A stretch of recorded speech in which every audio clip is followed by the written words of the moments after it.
Alkanes के preparation के बारे में आज हम बात करने जा रहे हैं एल्केन्स की प्रॉपर्टीज के बारे में, जिसमें मेनली हम आज बात करेंगे फिजिकल प्रॉपर्टीज ऑफ एल्केन्स के बारे में। अब अगर हम फिजिकल प्रॉपर्टीज ऑफ एल्केन के बारे में बात करते हैं, properties of alkanes, so physical properties के बारे में बात करने से पहले हम लोगों को कंपाउंड्स के कैरेक्टरिस्टिक्स के बारे में नॉलेज होनी जरूरी है। कहने का मतलब यह है कि कंपाउंड कैसा है, कंपाउंड पोलर नेचर का है या नॉन पोलर नेचर का है। कंपाउंड कैसा है, पोलर है या नॉन पोलर है। पोलर वो कंपाउंड्स होते हैं जिसमें जो शेयर्ड पेयर ऑफ इलेक्ट्रॉन जो होता है वो किसी स्पेसिफिक एटम की ओर को थोड़ा सा क्या हो जाता है, शिफ्ट हो जाता है। सपोज दैट ऐसे बी की ओर को शिफ्ट हो गया। क्यों? क्योंकि इसमें बी ज्यादा इलेक्ट्रोनेगेटिव होगा, मोर इलेक्ट्रोनेगेटिव, और ए जो होगा मोर इलेक्ट्रोपॉजिटिव होगा।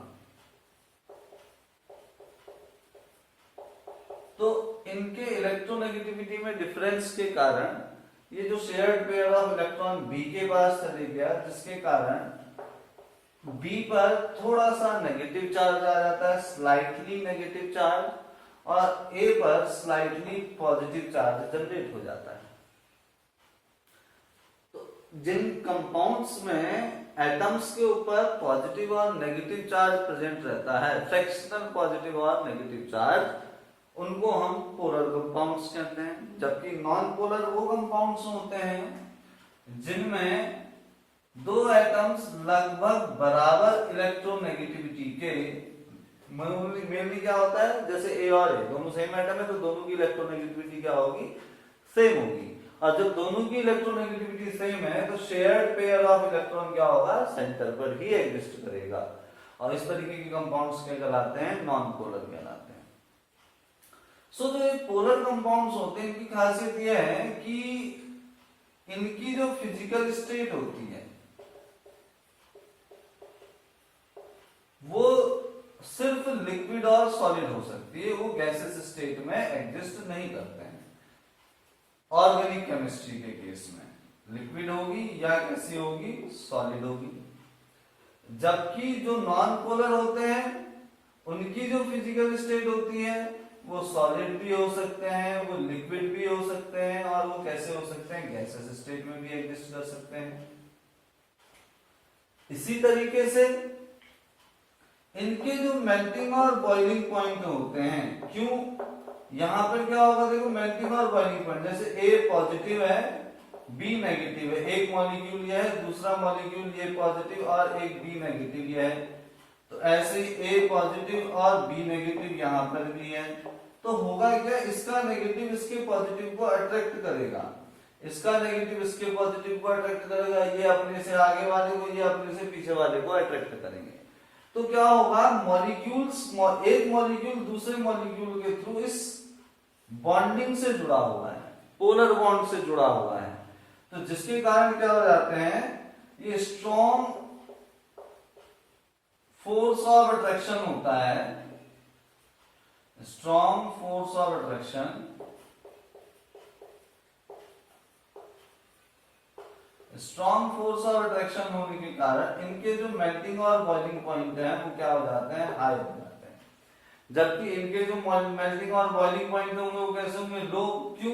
क्योंकि ये क्या होंगे, जैसे ए है, यहाँ पर भी दूसरा ए है, इनके बीच में फोर्स ऑफ अट्रैक्शन तो होगा लेकिन कैसा होगा, वीक फोर्स ऑफ अट्रैक्शन होगा, जिसको हम वीक वैन डर वाल फोर्स कहते हैं। वीक वैन डर वाल फोर्स के नाम से क्या करते हैं, हम जानते हैं।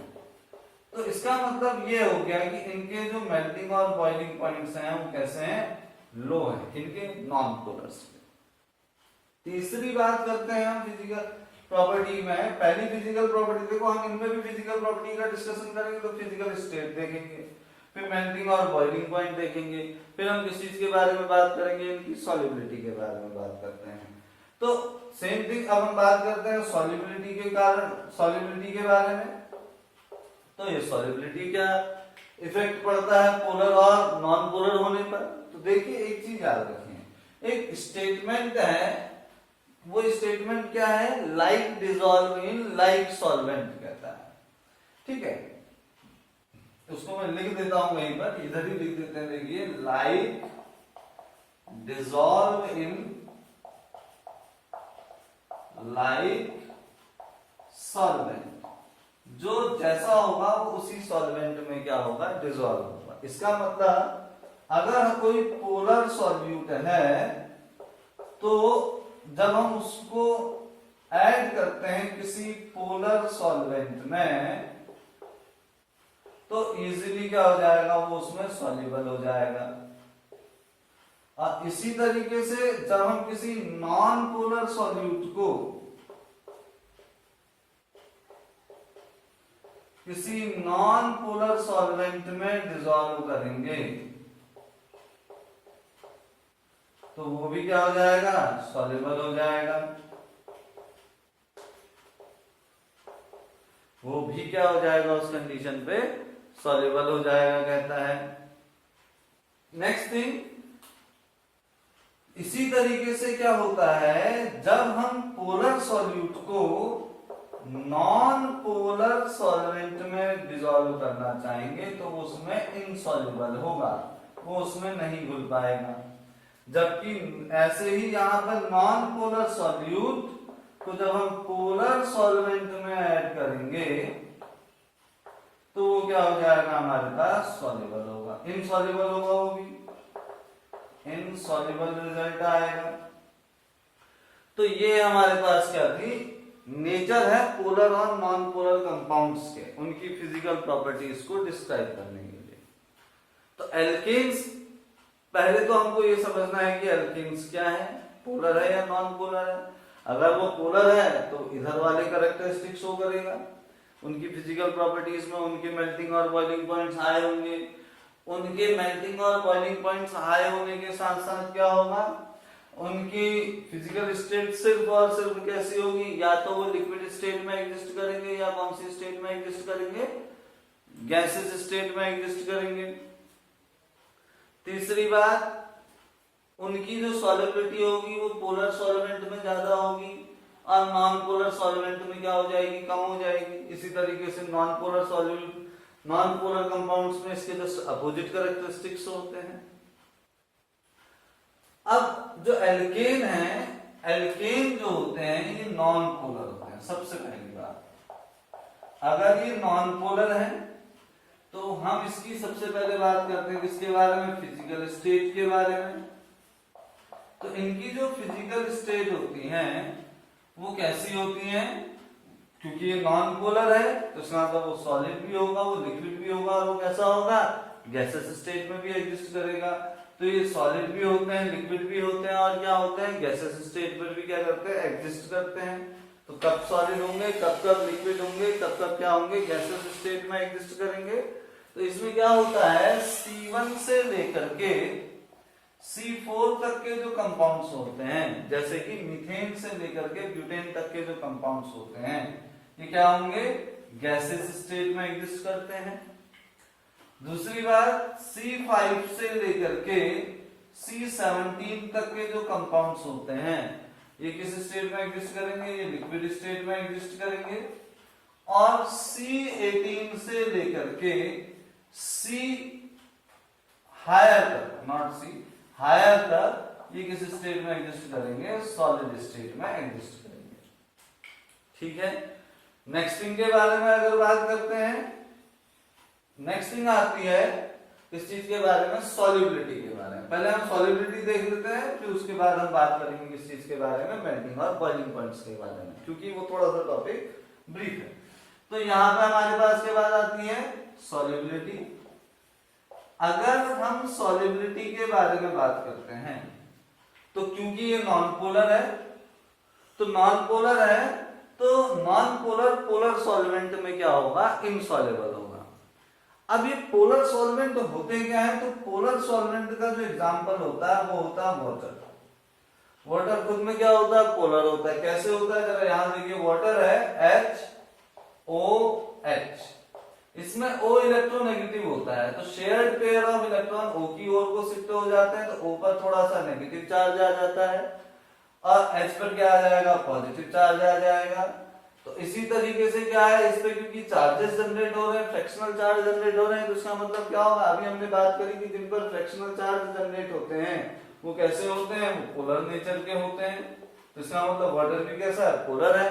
तो इसका मतलब जो एल्केन्स है, क्योंकि ये नॉन पोलर है, तो ये पोलर सॉल्वेंट जिसका मतलब वाटर है, वाटर में डिसॉल्व नहीं होगी कहता है। तो इसका मतलब एल्केन्स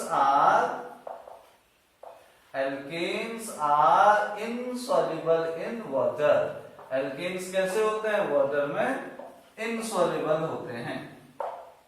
बट दीज आर, क्योंकि ये नॉन पोलर है, और नॉन पोलर में ही क्या होता है, डिसॉल्व होता है। तो इसका मतलब but these are soluble in polar solvent. अब पोलर सॉल्वेंट क्या होते हैं, जो ऑर्गेनिक केमिस्ट्री में हम सॉल्वेंट के बारे में बात करते हैं, जिनको हम ऑर्गेनिक सॉल्वेंट भी कहते हैं। ये क्या कहलाते हैं, हमारे पास पोलर कहलाते हैं। अब ऑर्गेनिक सॉल्वेंट में हम क्या बात करते हैं, जैसे बेंजीन, ये बेंजीन में डिसॉल्व होगा, एल्डिहाइड्स में डिसॉल्व होगा, फिनॉल में डिसॉल्व होगा। तो ये जो हमारे पास पोलर कंपाउंड्स हैं, वो पोलर सॉल्वेंट है वो हो गया वाटर, और जो नॉन पोलर सॉल्वेंट है वो होंगे ऑर्गेनिक सॉल्वेंट, जैसे फिनॉल है, बेंजीन है और जो है एल्डिहाइड्स हैं। तो ये हमारे पास क्या हो जाएंगे, यहाँ पर नॉन पोलर सॉल्वेंट हो जाएंगे। ठीक है, मैंने यहाँ पे गलती से पोलर लिख दिया है, ये नॉन पोलर सॉल्वेंट। ठीक है, तो इतना हो गया। अब उसके आगे बात करते हैं हम इस चीज के बारे में, मेल्टिंग और बॉइलिंग पॉइंट्स के बारे में। ठीक है, बॉइलिंग पॉइंट्स ऑफ एल्केन्स के बारे में अगर हम बात करें तो नॉर्मली क्या होते हैं, क्योंकि ये नॉन पोलर है, अभी हमने बात करा था, तो नॉन पोलर होने के कारण इनके जो मेल्टिंग और बॉइलिंग पॉइंट्स होते हैं, melting and boiling points are low. ठीक है, इनके जो मेल्टिंग और बॉइलिंग पॉइंट्स होंगे वो कैसे होंगे, कम होंगे। दूसरी बात यह है कि अब मेल्टिंग और बॉइलिंग पॉइंट्स का कार्बन की चेन बढ़ने पर क्या इफेक्ट पड़ता है। जैसे अगर हम CH4 कहें, दूसरा हमारे पास एल्केन होता है C2H6, तीसरा हमारे पास आता है C3H8, तो इन पर मेल्टिंग और बॉइलिंग पॉइंट का क्या इफेक्ट पड़ेगा, क्या सबके मेल्टिंग और बॉइलिंग पॉइंट ज्यादा बराबर होंगे, या इनके मेल्टिंग और बॉइलिंग पॉइंट्स क्या होंगे, डिफरेंट होंगे। तो सीधी सी बात है, on increasing molecular mass, the melting and boiling points and boiling points of compounds increases। जैसे जैसे मास बढ़ते जाएगा वैसे वैसे इनके मेल्टिंग और बॉइलिंग पॉइंट्स भी क्या होते जाते हैं, बढ़ते जाते हैं। जिसका मतलब क्या है, जिसका मतलब है कि जो इनमें सबसे ज्यादा मॉलिक्यूलर मास जिसका होगा, जैसे हम CH4 कहें तो CH4 का मॉलिक्यूलर मास कितना होगा, कार्बन 12, हाइड्रोजन 4, 16। यहाँ पे देखो 24 + 6 30, इसका मास देखें तो 6 3 12 3 36, 36 + 8 44। ठीक है, तो इतना AMU हमारे पास इसका है, इतने AMU हमारे पास इसके हैं, इतने AMU इसके हैं। तो सबसे ज्यादा मॉलिक्यूलर मास किसका है, C3H8। तो melting or boiling point of C3H8 will be greater than the melting and the boiling points of C2H6, and which is greater than the melting and boiling point of the CH4। ठीक है, तो ये हमारे पास बात आती है किस चीज के बारे में, मेल्टिंग और बॉइलिंग पॉइंट के बारे में बात आती है। दूसरी बात, क्या मेल्टिंग और बॉइलिंग पॉइंट का इफेक्ट स्ट्रक्चरल आइसोमेरिज्म पर भी पड़ता है? तो हाँ, इनका इफेक्ट क्या करता है, स्ट्रक्चरल आइसोमेरिज्म पर भी पड़ता है। जैसे देखिए हमारे पास एक कंपाउंड है C5H12, हमारे पास एक कंपाउंड दे रखा है यहाँ पर C5H12। हम C5H12 को तीन तरीके से दिखा सकते हैं, जैसे 1 2 3 4 5। तो CH3 CH2 CH2 CH2 CH3, ठीक है। दूसरा हमारे पास क्या है, हम इसको ऐसे भी लिख सकते हैं CH3CH CH3 CH2 CH3। और तीसरा तरीका है कि हम इसको क्या कर सकते हैं, इस तरीके से भी लिख सकते हैं CH3 CH3 CH3 CH3। अब अगर आप इसमें देखोगे तो इसमें दो ब्रांचेस है, इसमें एक ब्रांच है, इसमें कोई भी ब्रांच नहीं है। तो जैसे जैसे ब्रांच बढ़ते जाती है, ब्रांच बढ़ने के बाद मॉलिक्यूल का साइज क्या होते जाता है, छोटा होते जाता है। और क्योंकि ये weak van der Waals bond से जुड़े होते हैं, जैसा हमने अभी बात करी थी, non polar compounds weak van der Waals forces से जुड़े होते हैं, तो उसमें क्या होगा, जितना साइज ऑफ मॉलिक्यूल ज्यादा होगा उतना ही उनका एरिया ऑफ कांटेक्ट भी होता है। जैसे ये लंबी चेन है तो इसका साइज ज्यादा होगा। सपोज दैट ये हमारे पास क्या है, एक C5H12 है, तो दूसरा C5H12 इससे जुड़ा होगा यहाँ पे, इनका एरिया ऑफ कांटेक्ट इतना है, ठीक है। और अगर हम इसमें देखें तो इसमें एक ब्रांच आ गई, तो इसका जो साइज होगा वो इससे छोटा होगा। एक मॉलिक्यूल इस साइज का है, दूसरा मॉलिक्यूल हमारे पास इस साइज, वो भी इसी के साइज के बराबर का होगा। तो दूसरा मॉलिक्यूल हमारे पास ऐसा है, तो इनका जो एरिया ऑफ कांटेक्ट है वो इतना है। तीसरा देखें तो इसमें दो ब्रांचेस आ चुकी है, तो दो ब्रांचेस आने के बाद क्या होगा, इनके मॉलिक्यूल का साइज और छोटा हो जाएगा और इनका एरिया ऑफ कांटेक्ट क्या हो जाएगा, और कम हो जाएगा। तो देखिए होता है क्या है, आइसोमर्स में क्या होता है, मेल्टिंग और बॉइलिंग पॉइंट पर इफेक्ट पड़ता है। जितना ज्यादा मॉलिक्यूल का एरिया ऑफ कांटेक्ट होगा उतने ही उनके मेल्टिंग और बॉइलिंग पॉइंट्स क्या होंगे, हायर होंगे। तो C5H12 बिना ब्रांच वाला है, तो बिना ब्रांच वाले साइज मॉलिक्यूल्स जो होते हैं वो ज्यादा बड़े साइज के होते हैं, और ज्यादा बड़े साइज के होंगे तो उनका एरिया ऑफ कांटेक्ट ज्यादा होगा, और एरिया ऑफ कांटेक्ट अगर ज्यादा होगा तो उनकी मेल्टिंग और बॉइलिंग पॉइंट्स भी ज्यादा होंगे। एक्सपेरिमेंटली इसका मेल्टिंग पॉइंट 309 केल्विन पाया जाता है। अब हम बात करते हैं अगर इसके बारे में, क्योंकि इसमें एक ब्रांच आ गई, तो ब्रांच बढ़ने पर साइज ऑफ मॉलिक्यूल कम होता है, तो इसमें साइज ऑफ मॉलिक्यूल क्या हो जा रहा है, कम हो गया है। तो इसका मतलब इसका एरिया ऑफ कांटेक्ट इसके कंपैरिजन में कम है, और एरिया ऑफ कांटेक्ट अगर कम है तो इनके बॉइलिंग पॉइंट भी क्या हो जाएंगे, गिर जाएंगे। तो जैसे इसका बॉइलिंग पॉइंट 309 केल्विन है, तो इसका बॉइलिंग पॉइंट होता है कितना, 301 केल्विन। इसी तरीके से अगर हम तीसरे नंबर पे बात करते हैं, तो यहाँ पर और छोटा साइज होने के कारण, क्योंकि यहाँ पे दो ब्रांचेस हैं, तो साइज और छोटा होगा, साइज और छोटा होगा, तो इनके बॉइलिंग पॉइंट्स क्या हो जाएंगे, और ज्यादा क्या हो जाएंगे, गिर जाएंगे। और इसमें अगर हम बॉइलिंग पॉइंट्स की बात करें तो इसका बॉइलिंग पॉइंट होता है 282.5 केल्विन। तो इसका मतलब ऑब्वियस सी बात है ना, साइज का इफेक्ट पड़ता है बॉइलिंग पॉइंट पर, और आइसोमेरिज्म का भी इफेक्ट पड़ता है बॉइलिंग पॉइंट पर। स्ट्रेट चेन वाले कंपाउंड्स जो होंगे उनके साइज ज्यादा होते हैं, तो उनके एरिया ऑफ कांटेक्ट ज्यादा होंगे, एरिया ऑफ कांटेक्ट ज्यादा है तो उनके बॉइलिंग पॉइंट भी ज्यादा होंगे। अब जैसे जैसे नंबर ऑफ ब्रांचेस बढ़ते जाएंगी, साइज ऑफ कंपाउंड छोटा होते जाएगा, साइज ऑफ कंपाउंड छोटा होने पर उनका एरिया ऑफ कांटेक्ट घट जाएगा, एरिया ऑफ कांटेक्ट कम होने पर उनके बॉइलिंग पॉइंट्स भी क्या हो जाएंगे, गिर जाएंगे। तो आज हमने बात करी फिजिकल स्टेट्स ऑफ एल्केन्स के बारे में, जिसमें हमने फिजिकल प्रॉपर्टीज ऑफ एल्केन के बारे में, जिसमें हमने फिजिकल स्टेट पढ़ा, मेल्टिंग एंड बॉइलिंग पॉइंट्स पढ़े, और तीसरी चीज हमने किसके बारे में बात करी थी, सॉलिबिलिटी के बारे में। तो आज के लिए इतना ही। Thank you, have a nice day.